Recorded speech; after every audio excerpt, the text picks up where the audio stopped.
and thank you, Mr. Palmer, for bringing forth this legislation.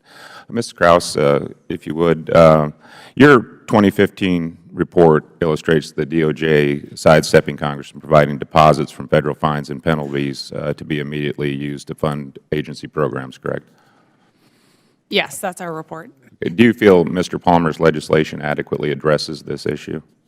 The recommendations that we made in that report dealt a lot with the obligated balances, so the balances the agency holds that to manage the programs and the fees that come in. I'm not familiar, or I wouldn't know how that applies in the bill context. Okay. So we already know the DOJ has taken advantage of using their fines to fund initiatives within their agencies. Do you know what % of their budget that represents? I believe in that report we talked about it being 15% of the budget in 2013. Do you have a list of other government agencies that have also circumvented Congress and used fines, fees, and penalties without congressional authorization? We have individual reports that we have in terms of those that have authority where they've been granted authority to use funds without further appropriations. We don't have a comprehensive list. We have examples of that. Can you name a couple? Can you name a couple? Yeah, sure. Some of those that include, I think we mentioned the National Park Service, the recreation fees that the National Park Service is allowed to use those for repair and maintenance. You also have the USDA agriculture quarantine fees. Those are examples of fees that they do not require any further appropriation beyond their current authority. Is MSHA one? MSHA being? Mining. Mining, health, and safety. I believe that is, yes. Who determines the amount of the fine that's levied? So that depends on the statutory authority. In some instances, Congress will set the percentage or the amount of the fee. In other situations, Congress has, by statute, designated that the agency will follow a particular process for determining a fee. And so agencies use a variety of factors for that. Okay. Mr. Jordan had mentioned the term shakedown in the process of these fines being levied and then sometimes negotiated. Who's authorized to negotiate? Let's say a fine is levied of $1 million and scares the heck out of businesses, and really there's never any intention of collecting $1 million, but that gets their attention. Who negotiates the actual fee or fine that's paid? That also will depend on the statutory authority of the agency that is either imposing a fine or following the process to assess a fine.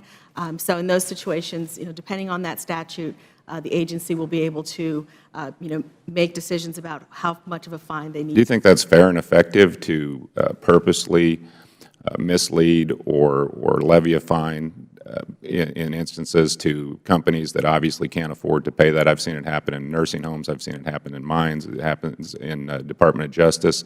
That's the problem America has with overregulation in the Federal Government is they feel like they're simply at their mercy. And I think the process of coming in and determining a fine, the EPA does this all the time. You have people that clear cut some timber and it happens to go beyond an acre, and they come in with a huge fine that they know they can't pay, and then when they negotiate it down to something still unreasonable, they are somehow expected to feel good about it. Do you think that's a fair process?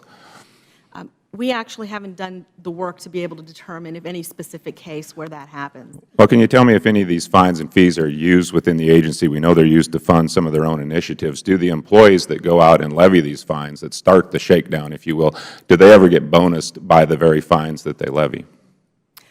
We're not aware of those situations. Can you say that there's not? Because this was a question I posed in a previous hearing, and we didn't get an answer even though there was evidence that this was occurring. So you've never heard of that?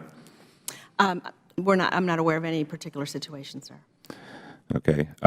So even though the DOJ has used this to fund their own initiatives, you don't have any evidence that the people who work for the DOJ benefit from these fines? No, we don't have any particular cases in mind. We have received a request for a legal opinion from the Chairman Chaffetz of the committee to look at some supplemental agreements that are made with respect to the EPA, and so that's a project we're working on. Okay, but again, you can't tell me specifically who comes up with the amount of the fine and who's able to negotiate the actual settlement? No, not in a general sense. Again, that would depend on the very specific statute and program, and how that would be authored. Do you feel that's something that needs to be addressed? Or Ms. Krause?